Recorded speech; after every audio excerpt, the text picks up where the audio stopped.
தமிழக வெற்றி கழகத்தினுடைய தலைவர் விஜய் அவர்களை பார்ப்பதற்கு முன்னாள் டிஎஸ்பி நேரடியாக வந்திருக்காங்க. மேம் வணக்கம். இன்னைக்கு தமிழக வெற்றி கழக தலைவர் விஜய் அவங்களை பார்க்கறதுக்கு கட்சி அலுவலகம் வந்திருந்தீங்க, என்ன காரணம்?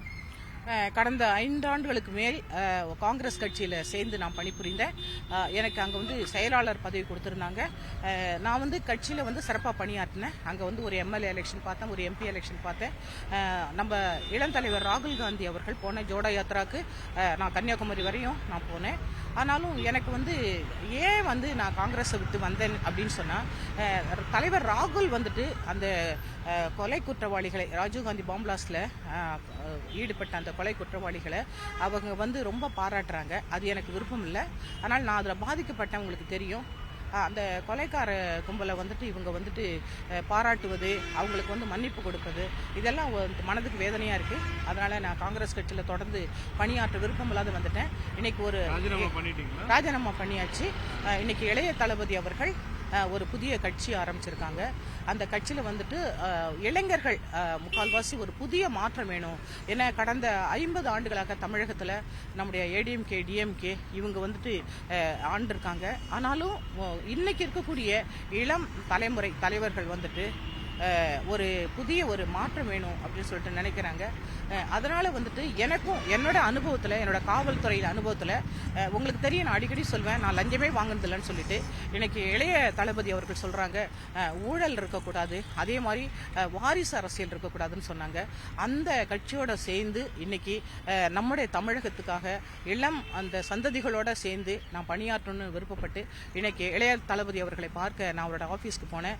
ஆனால் தளபதி அவர்கள் அந்த விழுப்புரம் மாவட்டத்தில் தங்களுடைய மாநாடு நடத்துவதற்கு நிலம் கொடுத்த அந்த நில சொந்தக்காரர்களை அழைத்து அவங்க ஒரு விருந்து கொடுத்தாங்க.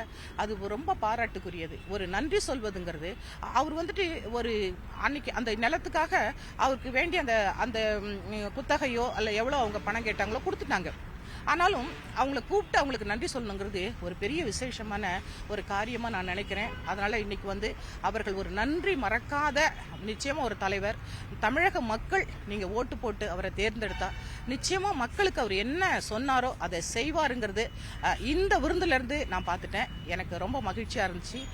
அதே மாதிரி தலைவர் ஒரு வாரம் கழித்து பார்க்கலாம்னு சொல்லிட்டு பொதுச் செயலாளர் ஆனந்த் சார் சொன்னாங்க. அதனால நான் ஒரு வாரம் கழிச்சு தலைவர் மறுபடியும் பார்க்கலாம், நிர்வாகிகளை பார்க்கும்போதுன்னு சொல்லிட்டு அங்கிருந்து வந்துட்டேன். ரொம்ப சந்தோஷம். நன்றி. இப்போ ஏற்கனவே நளினி அவங்களுடைய விடுதலைக்காக, அப்புறம் அவங்களுடைய அந்த மகள் படிப்புக்காக, இந்த மாதிரி அப்பத்திலிருந்தே காங்கிரஸ் சார்பில் குரல் எழுப்பியதை நம்ம பார்க்க முடிஞ்சது. இப்போ திடீர்னு இந்த முடிவு எடுக்கிறதுக்கு காரணம் என்ன? இது மட்டும்தான் காரணமா? இல்ல, நளினி அவர்களுக்கு அம்மா சோனியா காந்தி சொன்னாங்க, அவங்கள்ட்ட ஒரு பேட்டி எடுக்கும்போது நான் மன்னிச்சிட்டேன் அவங்கள கொலைக்காரி அப்படின்னு சொல்றாங்க. ஏன்னா அவங்களுக்கு ஒரு குழந்தை இருக்குன்னு சொல்லிட்டு. அதே மாதிரி இன்னைக்கு பிரியங்கா மேடம் சிறைச்சாலையில போய் நான் பார்த்து அவங்கள கட்டி தழுவி அவங்களுக்கு ஆறுதல் சொன்னேன் அப்படின்னு சொல்றாங்க. அப்போ பாதிக்கப்பட்டவங்களை இவங்க பார்க்கவே இல்லை. அந்த அளவுக்கு இலகிய மனசு உடையவங்களா இருந்தா அதுல செத்து போன 9 போலீஸ்காரர்களுடைய குடும்பம் எப்படி இருக்கு, அந்த கட்சிக்காரர்களுடைய குடும்பம் எப்படி இருக்குன்னு பார்க்காம இவங்க போய் எப்ப பார்த்தாலும் குற்றவாளிகளை பிரைஸ் பண்றதும், குற்றவாளிகளை கட்டி அணைத்து அவங்களுக்கு ஆறுதல் சொல்றதும். அவங்க அவ்வளவு கஷ்டப்பட்டுட்டாங்க. ராஜீவ்காந்தி படுகொலையில ராஜீவ்காந்தி கொல்றதுக்கு அவ்வளோ கஷ்டப்பட்டு வேதனைப்படுறாங்களா? அப்ப அப்படி வேதனைப்பட்டவங்களா இருந்தா முன்னாடியே கொண்டிருக்க மாட்டாங்களே இத்தனை பேரும். ஒரு தேர்தல் பிரச்சாரத்துல எவ்வளவு பேர் சாவாங்கன்னு தெரியாது. இப்ப ராஜீவ்காந்தியை மட்டும் அவங்க குறி வச்சு தாக்கல, அத்தனை பொதுமக்களும் செத்து போனாங்க. அப்படி ஒரு ஈவு இரக்கமற்ற ஒரு கொலைகாரிய போய் நான் ஆறுதல் சொன்னேன், நான் கட்டி பிடிச்சேன், நான் மன்னிச்சிட்டேன் அப்படின்னு சொன்னா, அப்ப அதனால பாதிக்கப்பட்டவங்க எவ்வளவு வேதனை அடைவாங்கன்னு அதை கூட தெரியாம ஒரு தலைவர் போய் பேசிட்டு இருக்காருன்னு சொன்னா அது எவ்வளவு பெரிய வேதனைக்குரியது. அந்த கட்சியில இருந்து நான் பணிபுரியும் போது அந்த கட்சியில நான் கொலைகாரியை நாளைக்கு பேசணும்னா என்னை பேச விட மாட்டாங்க. ஏன்னா தலைவரே மன்னிச்சிட்டேன்னு சொல்லும்போது அப்ப பாதிக்கப்பட்ட நான் ஒவ்வொரு முறையும் அதை பார்த்துட்டு வேதனை அடைகிறத விட அதுல இருந்து வெளியில வந்துடலாம். ரெண்டாவது மக்கள் பணி செய்யணும் அப்படின்னு சொன்னா, இப்போ புதுசா தொடங்கி இருக்கக்கூடிய இப்ப இளைய தளபதி தொடங்கி இருக்கக்கூடிய அந்த கட்சியில என்ன எல்லாமே ஃப்ரெஷ். ஏன்னா அதுல இருக்கக்கூடியவங்களும் ஃப்ரெஷ் ஆனவங்க. அவங்க வாரிசு அரசியல் கிடையாது, ஒரு ஊழல் அரசியல் கிடையாது. கடந்த 50 வருஷமா இந்த ஊழல் அரசியல், ஊழல் ஆட்சி நடந்து கொண்டிருக்கக்கூடிய இந்த டிஎம்கே ஏடிஎம்கே எல்லா தலைவர்களும் அதுல இருக்கக்கூடிய அமைச்சர்கள், ஈவன் முதல் மந்திரி கூட ஜெயிலுக்கு போயிட்டாங்க. அப்ப அப்படி இருக்கும்போது இந்த கட்சியில வந்துட்டு மறுபடியும் போய் மக்களுக்கு இவங்க பணியாற்றுவாங்க, எங்களுக்கு ஓட்டு போடுங்க அப்படின்னு மக்களை எதுக்கு ஏமாத்தணும்? இப்போ ஒவ்வொரு கட்சிக்காரங்களும் நான் வந்துட்டு மக்களுக்கு பணி செய்ய வரேன்னு தான் வராங்க. நம்ம யாரும் இவங்களை அழைக்கிறதே கிடையாது. நான் மக்களை பாதுகாக்கிறேன், நான் மக்களுக்கு நன்மை செய்யறேன் அப்படின்னு தானே வர்றாங்க. ஆனா இவங்க கொடுக்கக்கூடிய அந்த தேர்தல் அறிக்கையில எதை நிறைவேற்றினாங்க எதை நிறைவேற்றலன்னு தெரியவே இல்லை.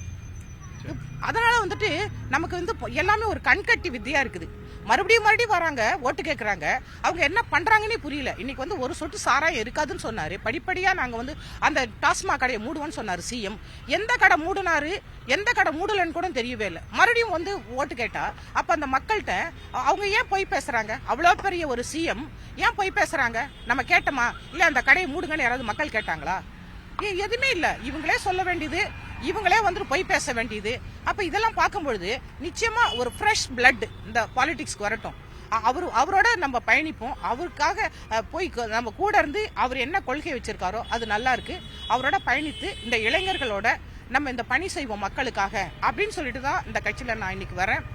நிச்சயமா வந்து இளைய தளபதி அவர்கள் ஒரு நல்லாட்சி கொடுப்பார் இந்த மக்களுக்கு.